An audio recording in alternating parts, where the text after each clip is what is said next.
Le cinéma chinois, c'est vraiment quelque chose. Je vais vous parler de City of Darkness. Alors ce film, il se déroule dans la citadelle de Kowloon. Vous ne connaissez peut-être pas, en fait c'était un bidonville vertical, surpeuplé, quasiment 2 millions d'habitants au kilomètre carré, complètement dingue, et ça a été détruit en 1990. Et ça apporte un cadre vraiment très spécial, c'est sombre, c'est oppressant, et c'était aussi connu pour être un lieu extrêmement dangereux.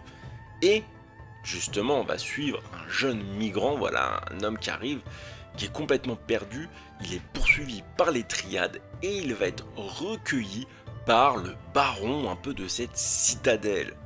Ça laisse présager des gros affrontements. Et en parlant de ça, justement, les scènes d'action, je les ai adorées. Voilà, elles sont très bien faites, ça castagne comme on aime, c'est dynamique et surtout, en fait, ils exploitent bien les décors. Voilà, voilà, comme je vous ai dit, citadelle sombre, des grands immeubles, des espaces très étroits et ça c'est parfaitement exploité dans les combats. Il y a peut-être un truc que j'ai moyennement aimé, c'est le final. Parce qu'à un moment, il y a voilà, le grand méchant, on va dire, on découvre qu'il a des pouvoirs un peu psychiques qui le rendent quasiment invincible. C'est pour donner un peu de difficulté au protagonisme. Mais le problème, c'est qu'en fait, ça atterrit un peu comme un cheveu sous la soupe.